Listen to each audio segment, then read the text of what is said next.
New Thinking Aloud is a non-profit endeavor. Your contributions to the New Thinking Aloud Foundation make a meaningful difference in our ability to produce new videos. You can now download a free PDF copy or purchase a beautiful printed edition of Issue 5 of the New Thinking Aloud magazine.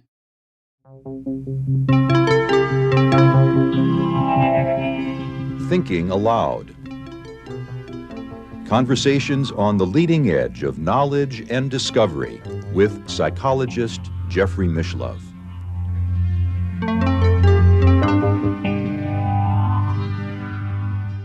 Hello and welcome. I'm Jeffrey Mishlove. Today we are going to dig into one of the most controversial cases in the history of ufology. We're going to look at the case of the one-armed Swiss farmer, Billy Meier, who has taken over 1,000 photographs of UFOs and has extensively recorded and reported on his conversations with a number of alien beings from other planets. You can imagine how controversial that might be. My guest is Brit Elders, who is co-author, along with her husband, Lee Elders, of the 45th anniversary edition of UFOs Contact from the Pleiades. She also worked on the original edition of this classic book, which appeared in 1979. She is an investigative author and documentary filmmaker. She is also CEO of ShirleyMacLaine.com, the official website of the Academy Award-winning actress. And in fact, Brit and I interacted with each other some 25 years ago when she arranged for Shirley to interview me for Shirley's website. Brit is located in northern Arizona, and now I'll switch over to the internet video. Welcome, Brit. It's a pleasure to be with you today. Thank you. I appreciate the invitation. I'm really looking forward to this. And I'm delighted to discover that we met each other previously over 20 years ago, I think. Yes, back in, I believe it was either 1999 or the year 2000, when you came out with the PK Man, and I arranged the interview between you and Shirley MacLaine.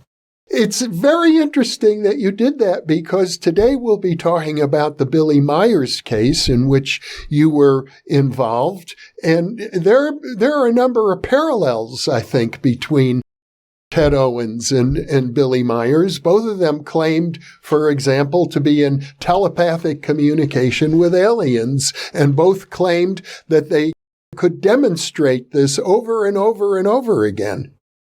That's very true. The difference with Billy was he was also in physical communication as well as telepathic communication. And what makes his case so unique is he was provided physical documentation that we couldn't create at that period of time. So that was something that set that case aside from others. Well, I, of course, ordered a copy of the original book, UFO from the Pleiades, as soon as it came out. I think it was a collector's edition. I probably paid $100 for it at the time. In fact, I still have two copies of the 1979 edition of that book. And of course, it's like over and above any other case in which I'm aware of.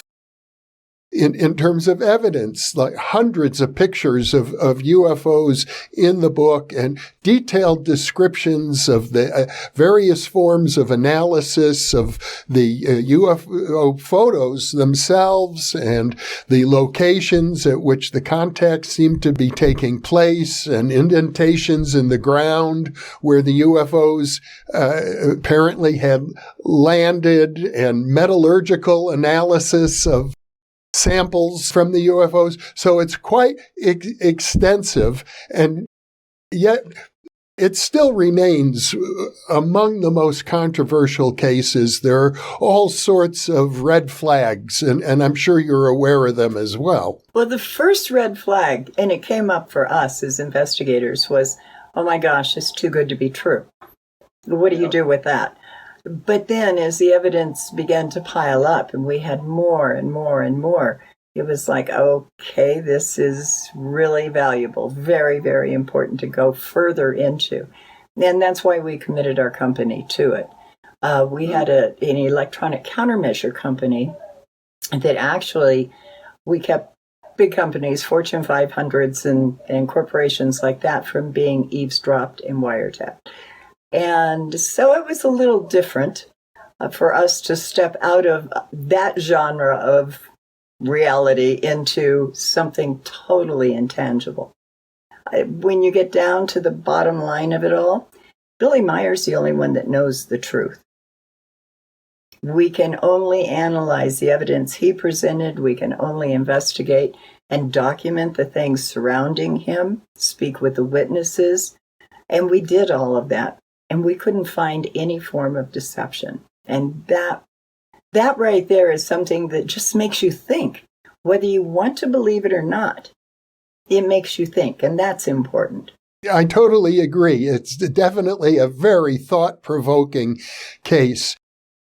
Now, I remember back in those days, in the 1970s, 1980s, I had a mentor back then, Arthur M. Young. He happened to be the person who invented the helicopter, and he was fascinated. He invented the Bell helicopter, the one with the little bubble, the whirly bird with the skids. It was the first commercially licensed helicopter, and he had a copy of the book, and he studied the conversations with Semjase very carefully. In fact, he went out, and as I recall, the prime investigator back in those days was Wendell Stevens, who had published many, many books about individual contactees and their conversations with, I don't know, maybe 20 different varieties of aliens.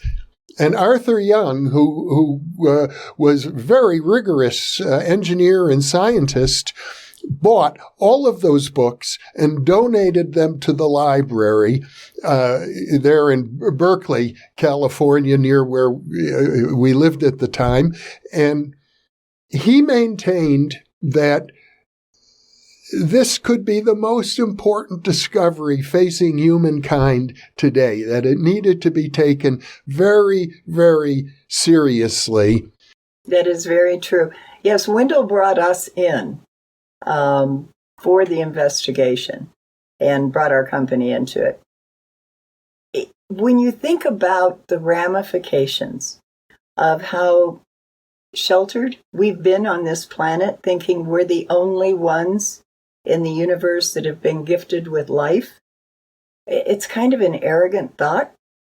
And then you look at what the possibilities are when you really look outside our little realm of existence and what that could mean, what we could learn, what we could develop as far as new concepts, new ideas with other people or other individuals that may not even look like us. They may be energy forms, who knows? But it's something that it should spark our creativity. It should spark our desire to learn and to know and to kind of center within yourself at the same time and become a little more open, receptive, and conscious about everything that you're involved with.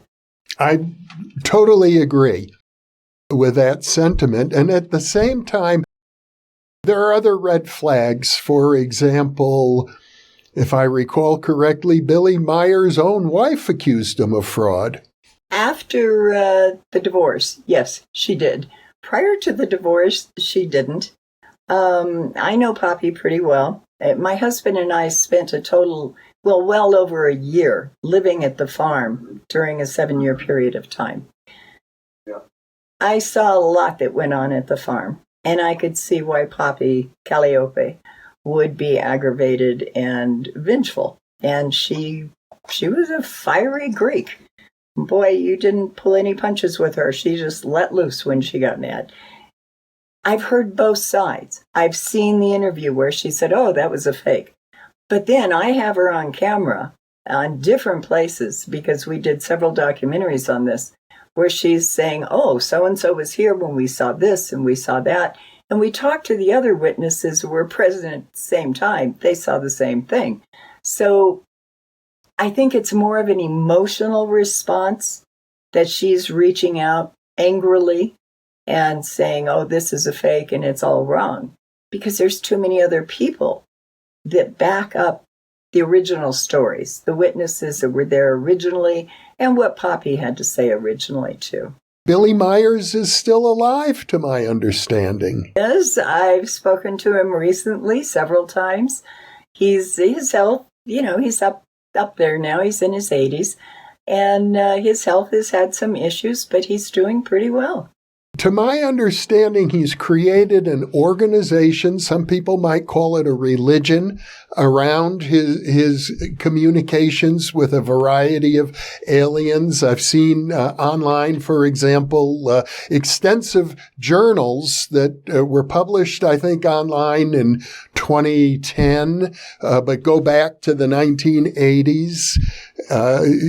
Documenting in detail his conversations with not just Semjase, but a whole handful of other aliens, and I think they're not even all from the Pleiades, from other locations as well. That's true.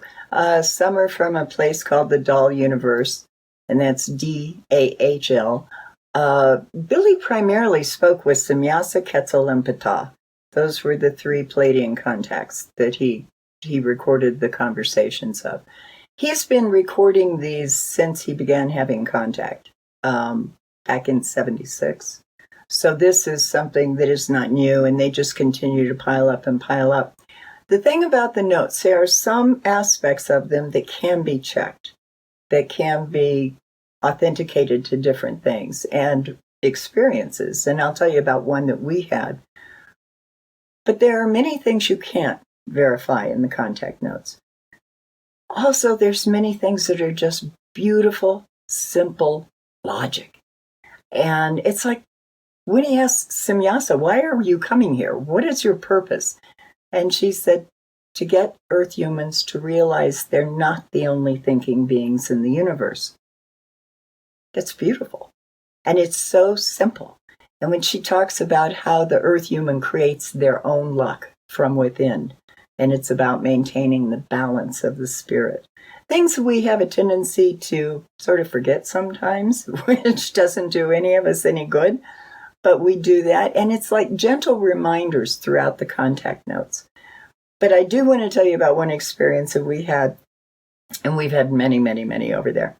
We were there with Shirley, and she was leaving. She had to go back to Washington, D.C. for a big gala, and Lee and I were staying there at the farm. While we were at the airport, there was a report that Sadat had died. By the time we got from the airport back to the Meier farmhouse, Billy was sitting there, and he says, have you heard the news? There was this big cross on the television, and there was just music. There was nobody speaking. And he says, the report they're going to come out with is incorrect. Because what really happened was he was killed during a military parade. This was President Sadat of Egypt. This was back in 1981. That's what happened. The report they initially came out with was incorrect. The report Billy gave us was accurate. So that was in the contact notes. He handed them to us that night to look at. So we could actually verify that he had some type of information prior to the event happening that was accurate, so that it just adds to the basis of there's a lot of interesting things here. And the reality, everybody's got to find their own space for that, because you can't get in a place where you shut everything down and don't question, and you can't believe everything either. You have to find what's, I think, in your heart and what motivates you and moves you that way. Well, the instance that you just cited is fascinating because it suggests that and I understand you're pronouncing it correctly, or at least differently than I've ever heard, semyase. So semyase and these other aliens seem to know the future. They seem to have a different understanding of time than we have, and sometimes they're very specific about events in the distant future. I read one of the contact notes supposedly dating to 1989 that talked about Ariel Sharon, who was at the time a general in Israel. And they said, well, he will be elected prime minister in 2001, something like 12 years into the future. Of course, that did happen. And since the contact notes were published, as best I could see, on the website in 2010, I thought to myself, wouldn't that have been clever if they simply put that in and made it seem like a precognition? On the other hand, if it's a real precognition, that's of enormous significance that they could be so specific about an event 12 years into the future. I'll try to explain how they explained it to Meier, and I don't know if I'll do a good job. But they say they have an event clock. Okay, so if something happens, it's A. Something else happens, it's B. That means C is going to happen.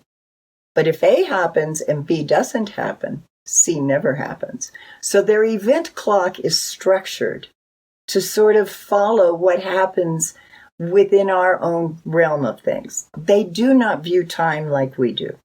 It's more of a quantum concept of time. It's not a linear, we created it so we know when the sun rises and the sun sets. Their aspect of time is it's all existing. And so they can look not necessarily into the future, but again, looking at that event clock that says if A happens and B happens, C will happen. And that's how they look to our future. Arthur Young, my mentor in those days, was a cosmologist, is the author of the book, The Reflexive Universe. And he has a vision of humanity based on sort of his study of the natural world and the different differentiations among the animal kingdom, which is vast.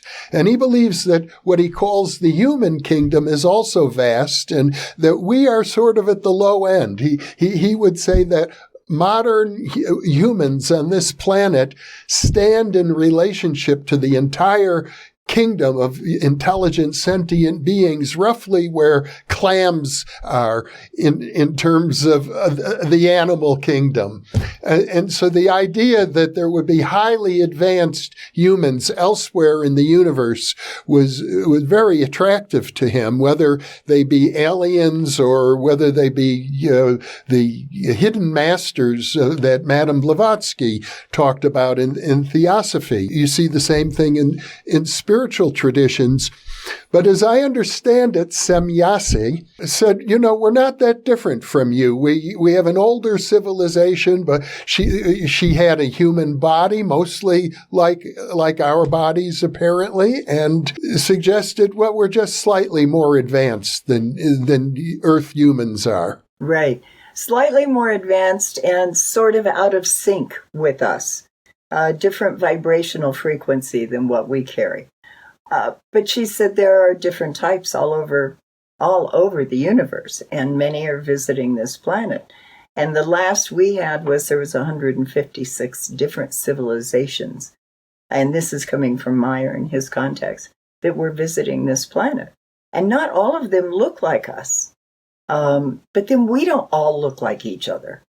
So we can't throw that expectation that they have to mimic our 2 arms, 2 feet, 2 legs, 1 head, 1 body thing. It's, I've heard some very unusual cases. I've investigated some very unusual cases. They're different, but we're all different. And I think that's part of the acceptance in the universe, where you get to the point that you can have contact, is that you have to be okay with everyone's differences.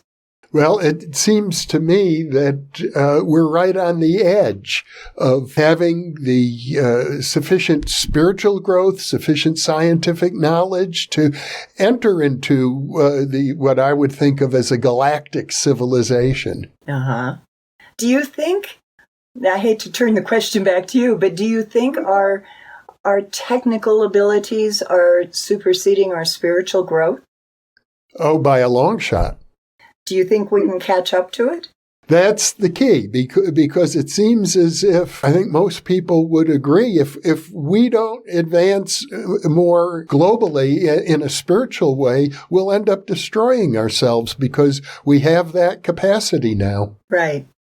We certainly do. And the beauty of the spirit, of recognizing that it exists throughout the cosmos, throughout the universe, is so wonderful. It's something when you get into American Indian teachings or any indigenous people teachings, it's all about the spirit is universal. It doesn't just exist within the physical soul, it exists everywhere.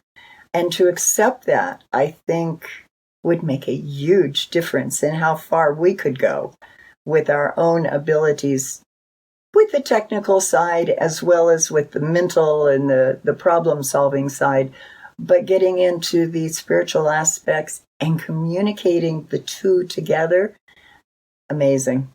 I'm in total concurrence with that sentiment. It's been one of the major reasons why I've been doing all of this media for so many years. But let's get into some of the details of the UFO photographs. They are among the most controversial aspects of the Billy Meier's case. And there is the issue, I think, raised by Calliope, his ex-wife, that he was building small UFO models, and the implication being that all of these photographs, maybe 1,000 of them, showing pictures of ostensible UFOs are really models that got somehow tossed into the air or suspended by strings or however, and photographed that way. And I know you do address that in the book. You say we tried very hard to see if that was the explanation. Sure, because we went, well, I say we, but more my husband than I. He was far more skeptical than I was. He went in trying to disprove it. He figured we'd go in, we'd spend a weekend at the farm, and we'd figure out how it was done and leave. Instead, we left with inner negatives of the photographs. We left with movie footage, metal samples, audio recordings of the craft. But as far as the photographs go, that was something that back then we didn't have personal computers. Take yourself and put yourself back to 1975, 1976. Nobody had a personal computer. Cell phones were in somebody's dream. They weren't real yet. So all of this was happening at a time when it wasn't easy to duplicate or manufacture something. We went to JPL, Robert Post, the head of JPL's photo lab. He couldn't find any way that it was hoaxed. He didn't necessarily believe the case was real, because he couldn't believe in contacts with extraterrestrials, but he couldn't figure out how it was hoaxed. The same thing with Eric Eliason at USGS. We took it to him. And Jimmy Della Toso did amazing work on setting up the initial photogrammetric analysis work. It was stupendous what he did. And it goes through in the book step by step by step that he followed as he went through this process. But then we decided, okay, if none of these experts, these brilliant people that have put together photographic abilities for outer space and for different planets and things like this, can figure out how it's hoaxed, then why don't we try to build our own model? So we brought in Wally Gentleman, he worked with Industrial Lights and Magic. He was the model maker on several of Coppola's films. He did Kubrick's films. He just had a great background. And he went ahead, he made a model. It looked beautiful. We filmed it. We ran it back through the same analysis programs. They found the string. They found the size was incorrect. It wasn't 21 feet in diameter, as had been discovered in the original analysis. It was only 12 inches in diameter. And it shows up when you do the pixels and you check the distances of things. You can actually tell how big it is. So no, the model didn't hold up either. And neither do the ideas that, oh, it's a little tiny thing suspended on a line. You can see those lines, even fine filaments, show up as pixels when you do photogrammetric analysis. I understand also that many of these images were taken in difficult countryside. You're in Switzerland and the mountains and hard to get to places. And Billy Myers himself lost an arm in an earlier accident. He's a one-armed man. Yes. Yes, and his camera was sort of set on infinity. He couldn't focus it. He had an old used 35 millimeter camera. And so it wasn't even functional. When you look at what we have today, there was no comparison. But we went to the sites where he filmed these remarkable sessions with the Pleiades. And they told him that they were going to allow him to take pictures. And they would say, bring your camera. And he'd get on his moped and head out in the forest and come back with, a new roll of film. But it's amazing the things that were going on. He has a photograph that he gave us that is of a jet fighter, a Mirage jet fighter, in the same scene as a UFO. And these are what the Pleiadians call their beam ships, by the way. We refer to them as UFOs or UAPs, but the Pleiadians call them beam ships. And it has to do with their method of travel. So we had that, we looked at that, and then we started looking closer at the photographs. And the more we dug into them, there's one where a branch appears directly in front of a craft. So we had known distance to that branch, and we could take that estimation and judge how far away the craft was.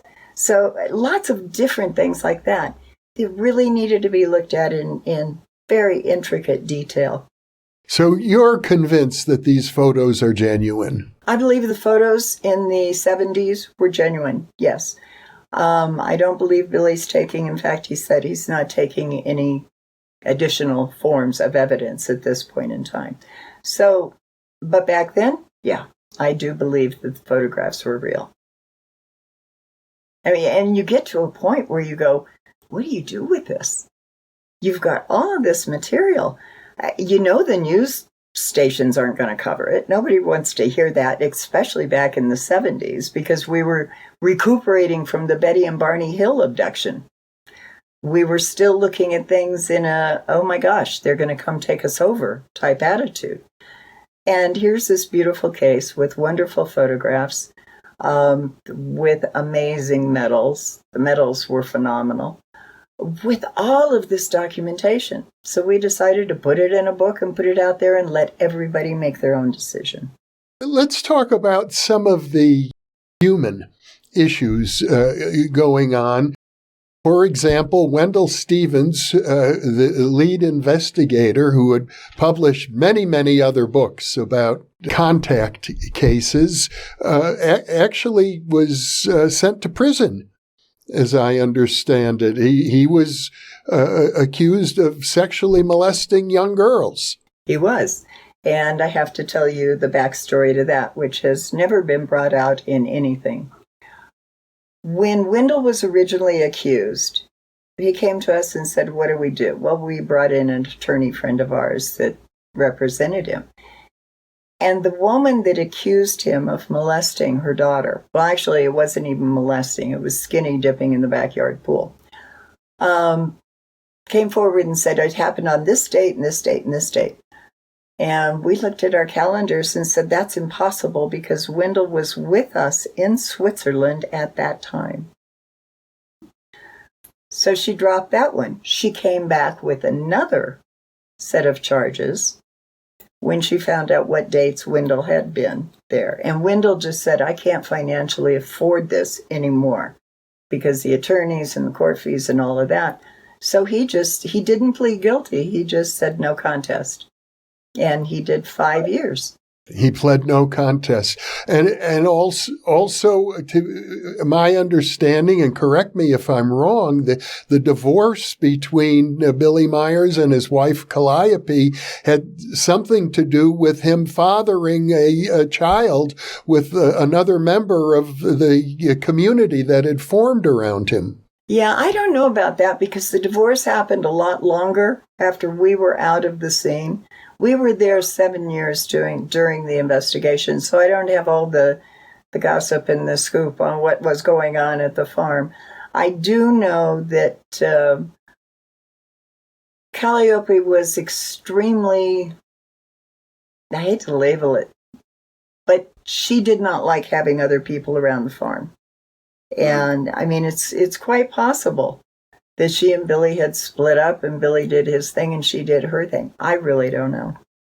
There was a book you probably are aware of, published by a fellow named Cal Korff, a person with a very suspicious background as far as I can tell. I see all sorts of claims about fraudulent activity on his part, but his book essentially was one that, and it was published by the Prometheus Press, the well-known skeptical publishing company. But he seemed to be going overboard to find example after example after example of fraudulent activity. I have to tell you, I don't place much credibility myself in that book because I've dealt with these skeptics for decades, and I know they approach the topic with prejudge. They prejudge these cases and then write whatever they want to write to conform to their prejudices. But nevertheless, when arguments like this are raised, one needs to investigate them one by one to see, is there anything legitimately there that we should be aware of? And I imagine you did that. Nothing that I am aware of. What happened was Cal Korff wrote us a letter after the initial photojournal came out back in 76, 78 is when he contacted us. And he was full of questions.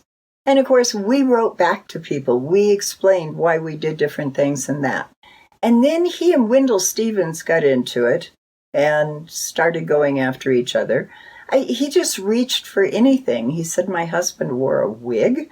I mean, it was so hilarious that we just stopped paying any attention to him. I like skepticism. I don't like skeptics that are skeptical of everything and feel they have to put it down. I like skepticism because it makes you look deeper. And if you research, if you do the work, you're going to find it. You're going to find what's real. But it's for you on a personal basis. Why would cosmonauts, as he called them, travel all the way from the Pleiades, which is many light years away, I think maybe 500 light years or so, to get here, and then decide to have extensive communications with only one man, a Swiss farmer with one arm? Well, that's interesting because there are Pleiadian contacts all over this planet. Every one of them was told they were the only ones. But it wasn't like Semyasa was visiting a particular man in Peru and Billy. She was visiting Billy. That was his contact. In Peru, I know of 3 contactees down there. I know of 2 in Egypt. I know of 1 in Japan and several in the U.S. So they're not just singling him out. That's all very interesting. This is something I didn't appreciate, although I do know you were extensively involved in a UFO investigation in Mexico. Very true. Still am. Yeah. Mexico is amazing. I mean, this started in 1991 and it goes on today. And the people are so receptive and open to this. It's really something to be held. We went to a place called Atlisco. It's outside Mexico City. They bring grandmothers, kids, dogs, beer coolers, climb this hill called Casita Blanca, and they go to the top of it and they sit and wait for UFOs to come in. They're so open and receptive. And they look at it as a miracle, and they expect miracles. And I gather they get them. Oh, yeah. Yeah, all the time. We have over 10,000 videos from Mexico. My goodness, that's 10,000 is a huge repository. Mexico is this amazing place, though, when you get to what's going on down there and how they view UFOs versus how we're viewing them up here. Just looking at the difference between the hearings here and what's going on in Mexico with the hearings they're having in their Congress, very, very different. We're looking at it from a fear aspect. Why should we be afraid of beings from another world? Mexico is looking at it with, oh my gosh, maybe we're all from another world. Because that's part of their history. When you get into the Mayans and all of their incredible documents and things that were left behind, they talk about brothers from the sky. Most old cultures do. Including Native Americans. Absolutely. Yeah, definitely. Up in the Dakotas is where Devil's Tower is. Big legend there about the seven sisters, which are the Pleiades, and how the bear chased them into the heavens. All of the different American Indians that we've looked at and really researched show some connection primarily to the Pleiades, but also to other star systems. And they all believe that the soul returns to that area that they came from, which is out there in the heavens. With all of these videos and photos and all of the analysis that you and your husband have engaged in, I would imagine that you've had somewhere along the way contact with the U.S. government about this case. We actually did something kind of unique and different because we worked at a lot of labs that do a lot of government research. JPL, Scripps Institute, IBM, Ames Research, all of these different places. And we decided, okay, we're going to tell them what we're doing, and we will share any information we have with them. So we took a different approach rather than being combative with them. We decided, be open about it. Let them have the same information we have. There's no reason to hide it. The point is to put it out there to let people make their own decisions. Whether it's government people or not, it doesn't matter. But we've had some amazing discussions with government personnel. They're curious, but they want to know. They want the thump on it evidence. That's what they're used to. And we were fortunate in many cases to be able to provide the thump on it evidence. And then what happened? Not much of anything. We were never threatened. Our printing presses weren't bombed, which we were told was definitely going to happen. No, it was sort of a nice, quiet, okay, you can go analyze your material here, but we want to know what you got from that analysis. And it worked out well. Back in the day when this case first came out, there were major UFO civilian organizations, NICAP and APRO, MUFON, and QFOs and others, I'm sure. I have not heard any of those organizations, correct me if I'm wrong, endorsing the Billy Meier's case. APRO, in fact, is the first one that came out and said this is really good. That's how the book got out there. The first volume got out there, was APRO dropped it to their mailing list and said, this is a book you have to have. After that, it became kind of a tug of war over, oh, we want that. You give us that. You don't have a right to look at it. It's just, it became, to me, the UFO clubs created more problems for themselves than they needed to. if they all got together and worked together and actually brought information together and correlated it, oh my gosh, what we could learn. But we're not there. We still have some little groups that want to get out there and fight with each other and say this is good and this is bad. I don't know that the judgment aspect can come into play here when you have not looked at the evidence. And for any of them to come in and say the case is definitely a hoax, I have a problem with that. Because not one of them came to us and said, show me what you've got. Not a single one. So to make a judgment that is so raw is wrong. If I'm going to judge something, I want to know what I'm judging. I want to be able to say, I did the work. I know that it's real or I know it isn't. I don't want to just make the statement. Your new book, the 45th anniversary edition of UFOs Contact from the Pleiades. It's a large book. It includes Volume 1 and Volume 2. It has a great deal of photographs, diagrams, discussion about the scientific work that was done on the case. And yet at the same time, I would say it's a work of journalism, basically. It's not a scientific report in and of itself. If I was a scientist, I would want to see laboratory reports and ideally reports, although I don't know that there even are refereed journals in the UFO field, but that would be, the normal scientific standard is publication in a refereed journal. And I think some people have suggested there needs to be even more than you have published so far. Yeah, there was. There was another book that was written about our investigation called Light Years by Gary Kinder. And that goes into great detail of all of the individuals that we worked with and where we went and what we did. And Gary was an attorney and he really scoped it out. He got to the end of the book and he said he just couldn't go any further. He didn't know what to do with it. He was so overwhelmed with information that he didn't know whether to believe it, not believe it, or anything else. He actually put it on the shelf for a year before he went back and actually finished it.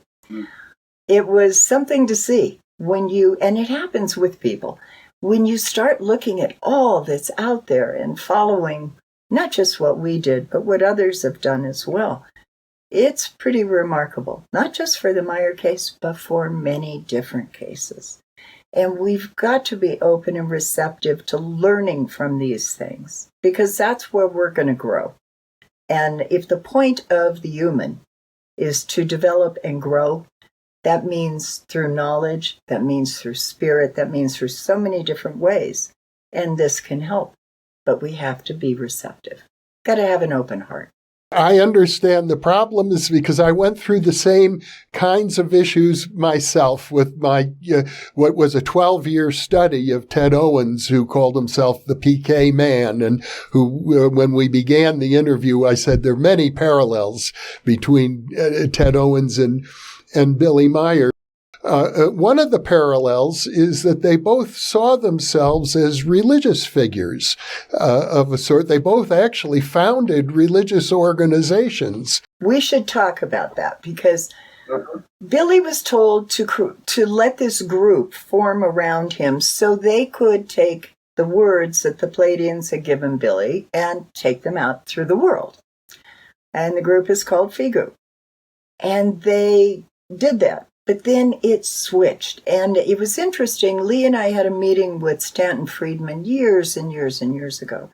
And he says, I like this case, but it has the potential to be a cult. Now, I know many of the people that are involved with Figu. They're not directly involved with Meier. They're involved with learning. It's like a group study thing. But there are enough there that people question why they're there, why they exist around Meier. I have to tell you, I have not found a contactee that does not have the same type of group around them. People want to learn. They gravitate to individuals that have information. I mean, just take it down to its core basic reality. If someone has information and you want to learn about that information, you go to that individual. That's what happened. Billy didn't really set up a religion and say, oh, this is what it's going to be and you're going to worship me. But people did put him on a pedestal. And they did create this sort of larger-than-life persona. And I've got to tell you, I think we, as investigators, were to a degree guilty of that ourselves. Because we looked at Billy as something special for having these contacts. When, in the long run, he's just a normal man. He's a human. He has flaws, he has problems, just like all of us.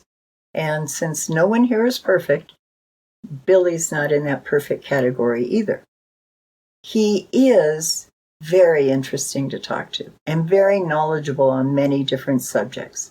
A lot of it comes from the Pleiadian conversations that he's had, but a lot of it also comes from his experience. He lived in India for a while.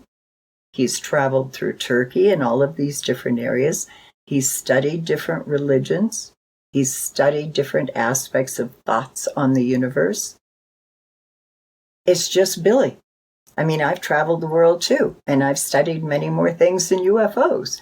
And I know that you've studied many, many, many things. So we have a tendency to sort of lock things in. This group around Billy is a religious cult. It's not. It's a group of people that want to go in and learn more. As far as I can tell, they don't have the other trappings of a religion, like rituals or ceremonies of any sort. They're largely a study group, but I gather has become something of a fundraising operation for Billy. That's one of the criticisms, that the people who get involved are asked to make contributions. That I don't know about because I'm not a member of FIGO, so I really don't know. But I do know this. Through the years that we were there, living at the farm, we had a little camp trailer set right next to his house. And we stayed in that camp trailer. Cold, rain, snow, wind, didn't matter, we were there. We watched people come from all over the world and demand his time. Demand. Just stop what you're doing and talk to me. Unbelievable. So finally one night we were sitting and Billy was exhausted. We were in the kitchen. He had this big red table and we were sitting around drinking coffee kirsch. And I said, Billy, why don't you tell these people if they want to talk to you, if they want to take your time away from the farm and what you're doing, they work. So if you're in the potato field and they want to talk to you, they get in the potato field with you and work. And that's what happened for a long time. But it just more and more people, and they would show up in the middle of the night demanding that he get out of bed and come talk to them. It was really quite amazing to watch. I thought, how can these people want to learn so badly that they basically harm the individual they want to learn from? Didn't make any sense, but that's what happened. Well, the larger issue around contactees, I suppose, is that I think it's generally acknowledged now that some of the most prominent of the contactees, like George Adamski, were basically making it up, that they were fake, and that sort of tarnished the whole idea that anybody who claims to have been aboard a UFO or have a communication with an alien being must also be trying to capitalize on public interest, and therefore they cannot be relied upon. They're faking it, most likely. Yeah, I don't know about that. I've met too many contactees. I mean, we receive a lot of mail from people that claim to be contactees.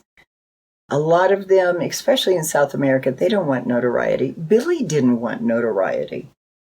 Billy was content doing what Billy was doing. When we first got there, he didn't have indoor plumbing in that house. he washed his face in a horse trough in the mornings. I watched it happen. It was quite amazing. When they needed water, they went out to the well, they pumped it, they brought it in, they heated it on the stove. But he really wasn't into the public, oh, look at me thing. But the public was interested in what he had. So they all made a footpath right to his door. In, let's just say, Peru, with a couple of the contactees I know down there, they are not telling anybody because they don't want the notoriety. And the only reason they came to us is because they were aware of the work we had done in Mexico. That makes perfect sense. I imagine it was Wendell Stevens who decided to create more public awareness of the Billy Meier's case. Wendell loved to be out there with his stuff. Absolutely. Actually, the first time we arrived in Switzerland, it was in April, and it was cold and windy, and we had gone inside, and there was a television crew that had come in from Zurich to interview him about his contacts. And there were people sitting around and all contributing what they had seen as witnesses to the events. And he was talking about his experiences and things like that. And it never let up. Der Stern, Blick, all of them sent people to the farm to interview Billy. Television crews from all over the world. We took Japanese crews in 3 different times. We brought our own crews in and filmed documentaries. So yes, it's something that once that word gets out there, it's gone. And this was before Wendell was involved with the case. And when Wendell got involved, of course, then he started writing about it everywhere because he was so excited that there was a case that had such extreme physical documentation. And that just thrilled him no end. He had been involved in military aspects of examining different UFO footage and things like that. This was unique to him and really something that had to be looked at from a global perspective as well as a universal perspective. So he would tell anyone that would listen.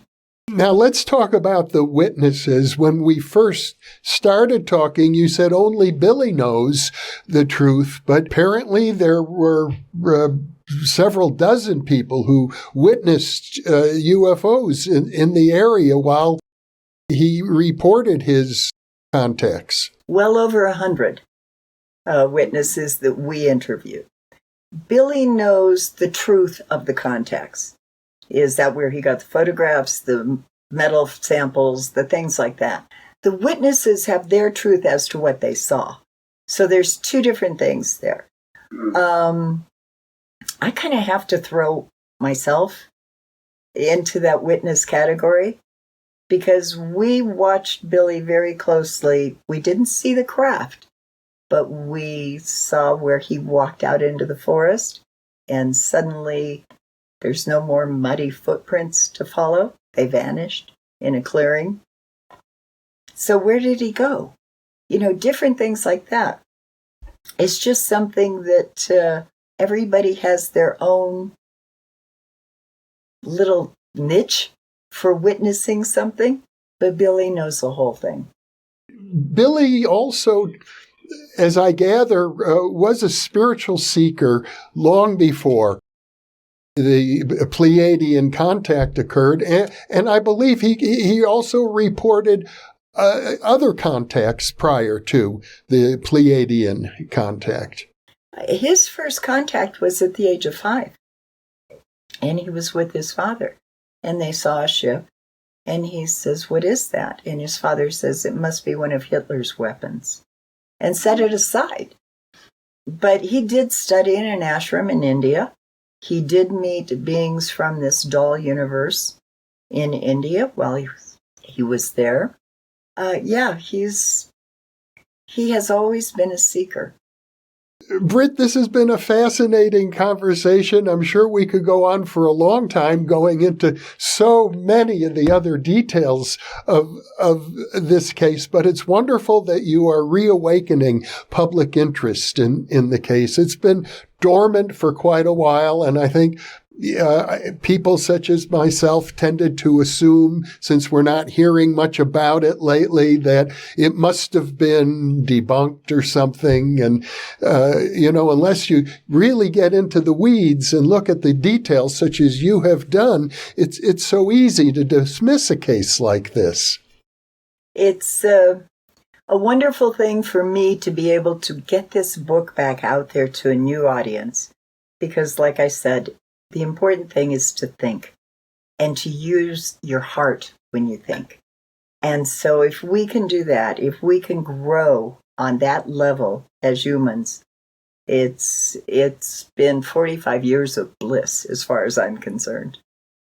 Well, I think that's exactly the right spirit with which to approach these unusual phenomena, with an open heart. So thank you so much, Brit, for being with me today. Thank you. And for those of you watching or listening, thank you for being with us, because you are the reason that we are here.